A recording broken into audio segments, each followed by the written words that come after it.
Hello, thank you for joining me at whatever point you are. I'm guessing as you're watching this that you've probably seen on the schedule of services that Anne just put together for this week that we're going to offer a service of lament on Saturday. And it's probably fair to say that the tradition of lament that we find in the Bible and in biblical faith has largely fallen away from our Western Christianity and our corporate prayer and worship in the West. And so ahead of Saturday we wanted to offer something just by way of introduction to give you a feel for what the biblical tradition of lament is all about. So on this PowerPoint you will see that there's both some text and some photographs. I hope that if you're watching this on anything other than your phone, you will be able to engage with both the text and the photos. If you're on your phone, some of the writing might not be quite so visible to you, but don't worry because I'm going to talk my way through the slides anyway.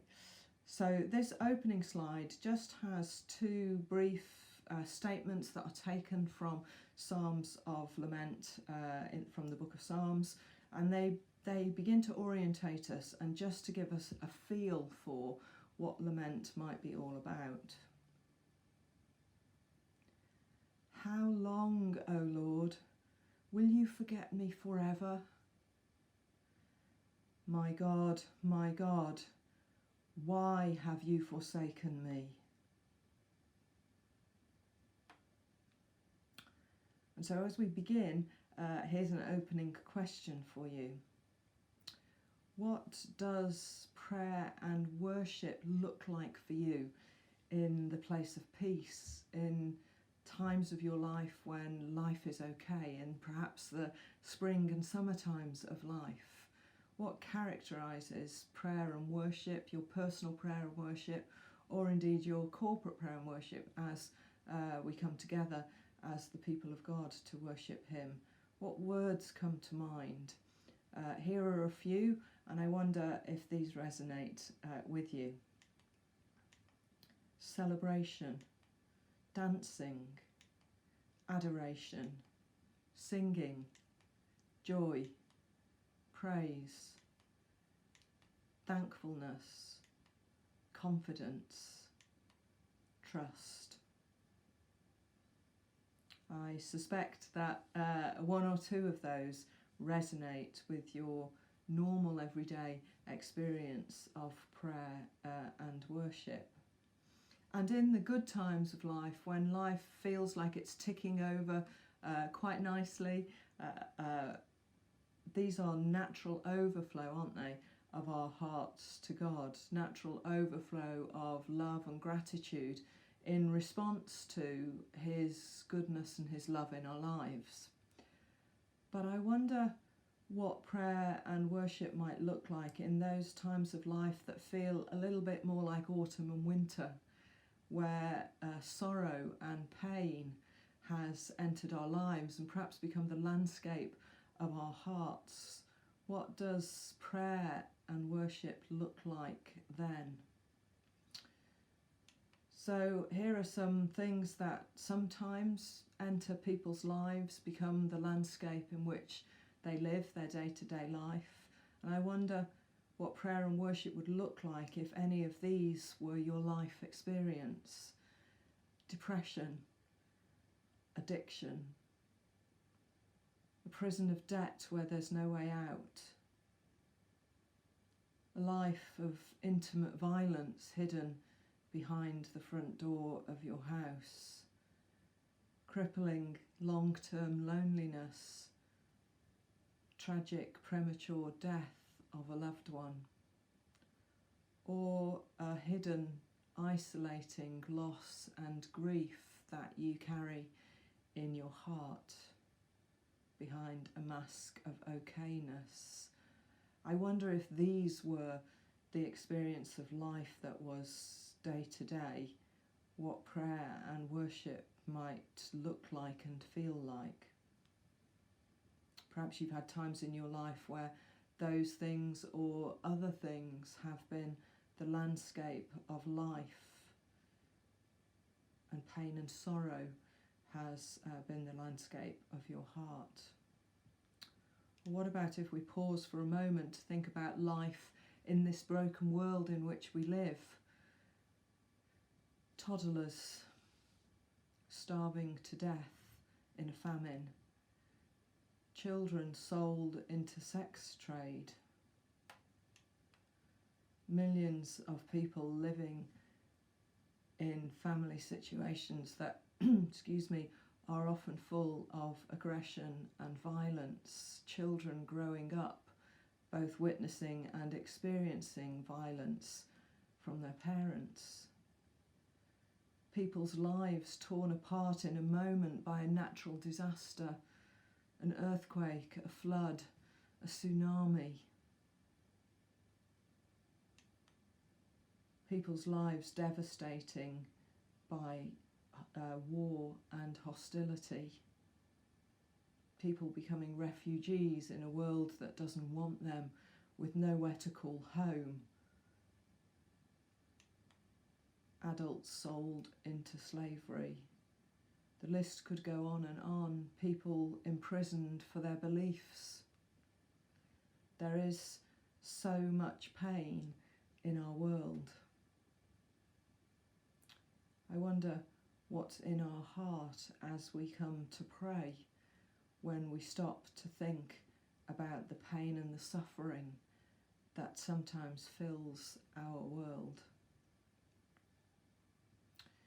Because when we think about those times in our own life that are full of pain and sorrow, and we think about the pain and sorrow that is in the broken world that people are living with, perhaps thousands of miles from here, and yet they are our brothers and sisters. I wonder what's in our heart when we come to prayer then. Because in the place of suffering, these things that we recognised as characterising our prayer somehow don't feel like they fit. There is somehow a disconnect at times between our suffering and the suffering of our neighbours and our ordinary, usual experience of prayer. The biblical answer to the question, what does prayer and worship look like in the place of suffering, is lament. So we're going to pause now and start to think about what lament is, what prayer and worship that is lament might look like and feel like. So prayer and worship is, lament is prayer and worship when life feels like this. So perhaps the fabric, the landscape of our lives feels something like this: a sun-scorched land. Pictures of a desert here where there has been no rain, and the land is so parched and dry that it's cracked. It cries out for refreshing rain, but there is no rain. It cries out for protection from the heat and the scorch of the sun, but there is no protection. Lament is prayer and worship when life feels like this. Or lament is prayer and worship when the landscape of our lives feels something like this: a city long devastated, the ordinary order of our lives collapsed, destroyed and devastated by some suffering that has entered our lives. All that was ordered is gone. But lament is also prayer and worship when on the inside we feel like this. Picture of the very famous painting, The Scream. Prayer and worship when what occupies our heart is pain and sorrow, anger and rage, questions and bewilderment, and what feels inside is this primal scream. But lament is prayer and worship also when it feels like this inside. I don't know whether you can make this picture out, but there's a tiny head bobbing just above the surface in the middle of the torrent, the tsunami of flood waters. Sometimes it can feel like that in our lives. We wonder whether we will stay afloat or whether we will drown in the pain and the sorrow. Lament is prayer and worship when we feel like this on the inside. I wonder whether that resonates at all with your current experience, or perhaps an experience earlier in life. So where do we find this prayer that is lament in the Bible? Oh, skipped ahead this slide. So prayer as lament, these are some of the words that we might associate with prayer as lament. And I'm not going to dwell on these at this stage. I just want you to feel them, really.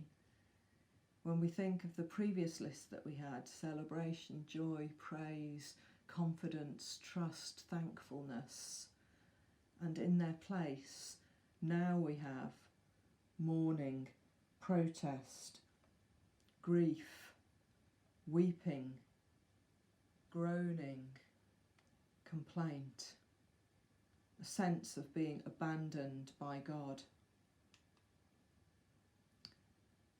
Where do we find this prayer in the Bible? Well, the truth is that there is a long and varied tradition of lament in Scripture. So in the Old Testament, we find it in individuals' prayers. So an example that I've given here is Hannah from the Old Testament. We find Hannah in Genesis, and she was lamenting before God her barrenness, pleading with him to grant her the gift of a child. Of course, we find the book of Job, which chronicles a succession of pain and suffering that enters the life of Job. We see his farm animals destroyed, we see his children die, we see his home destroyed, and then ultimately we see his health attacked.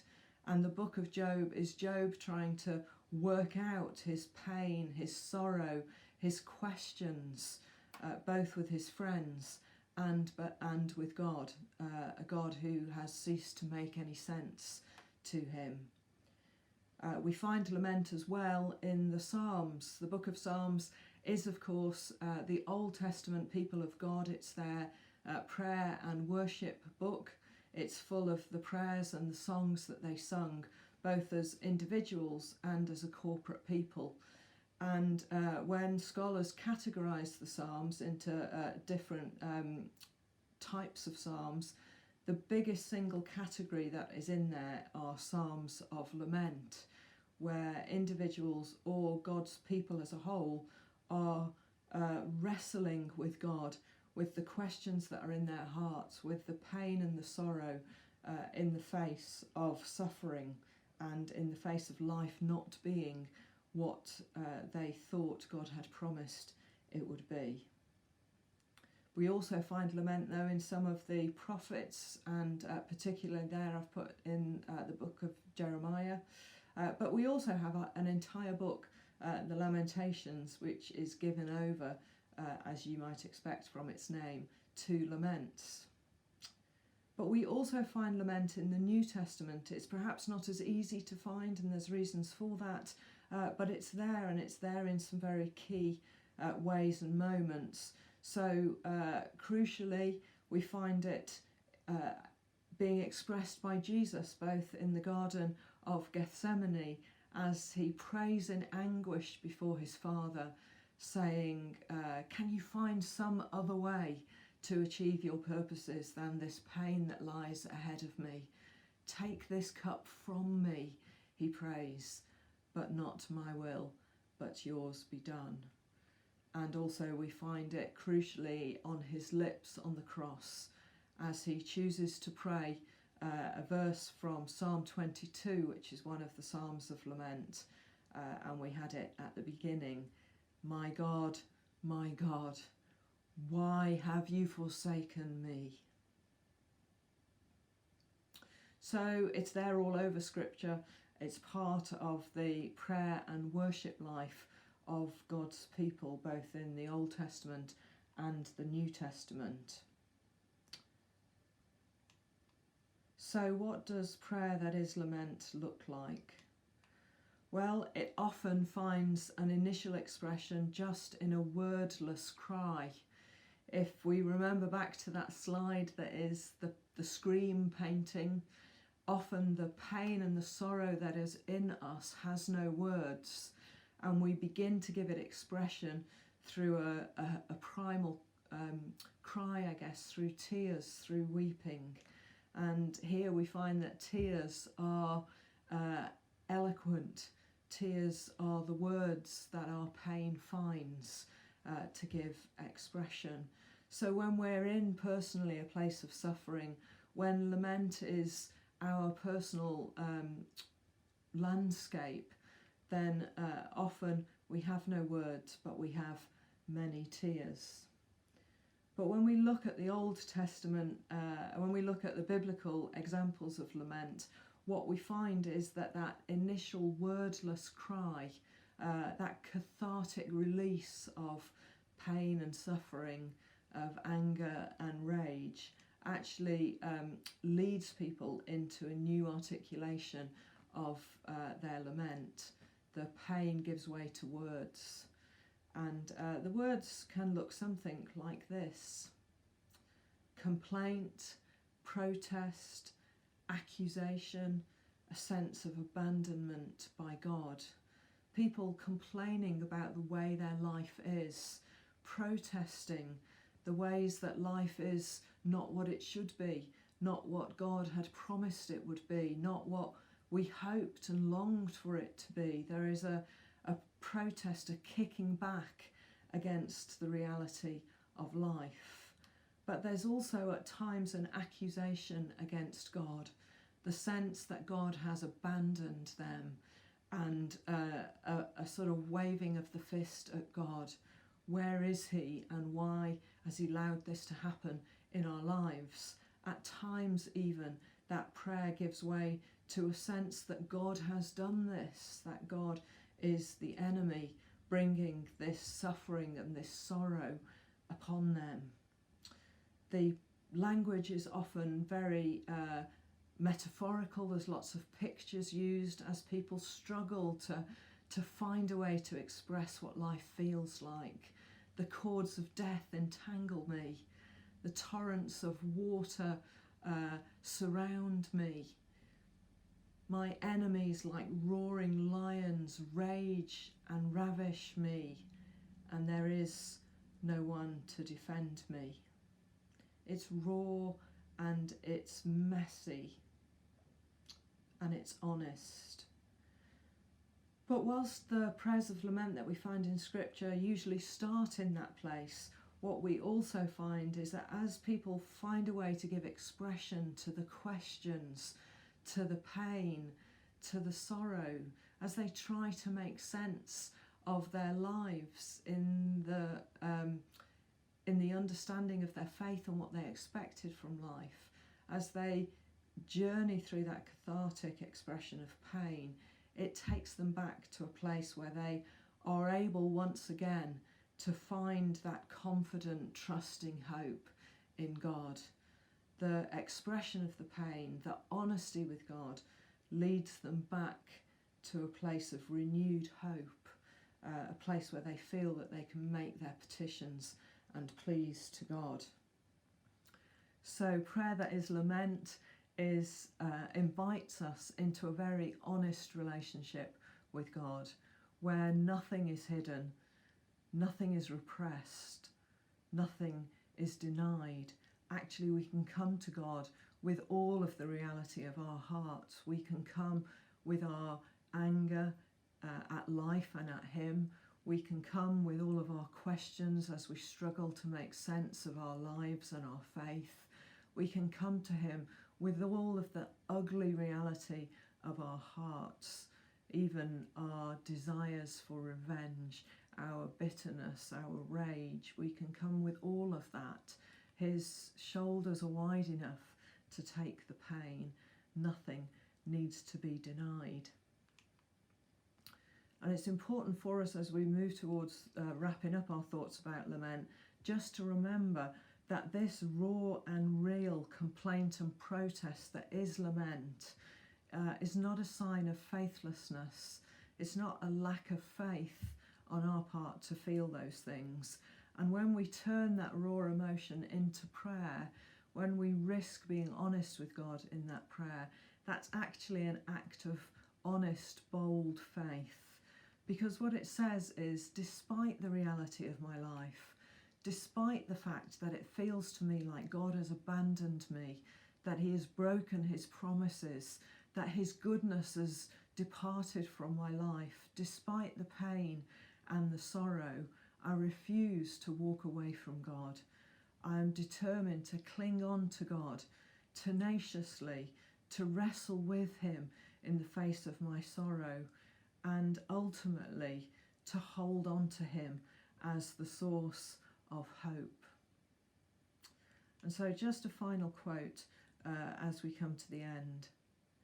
To recover the language of lament is to learn to pray as if there is no God anywhere who can or will do anything about our situation except perhaps to make it worse. But it is also at the same time to pray as if God is always listening and can be trusted to help.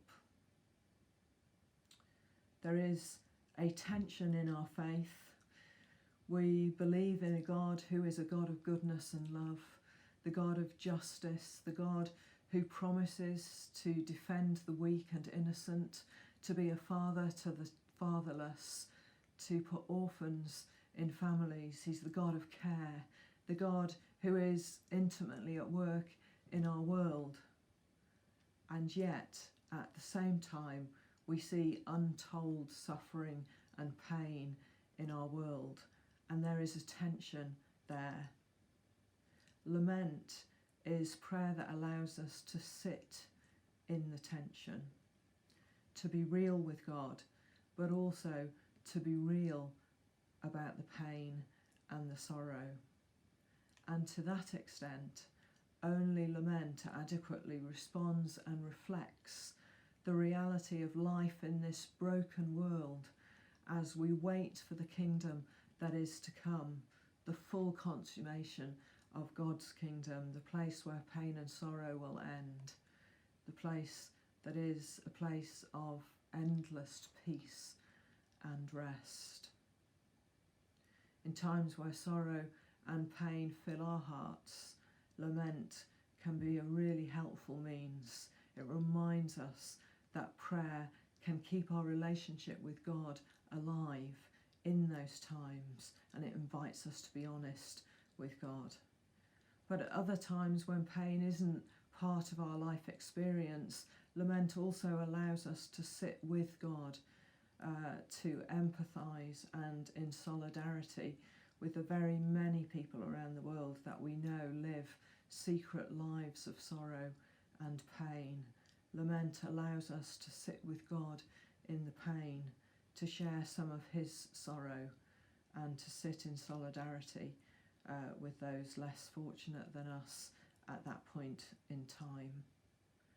And so I hope you'll find that helpful. If you have time on Saturday, please do join us. It will be a quiet service of lament, and it will help us just to sit with the sorrow, the grief, the anger and the anxiety as we journey this crisis with COVID. So thanks for listening, viewing, and see you again soon, we hope. Bye-bye.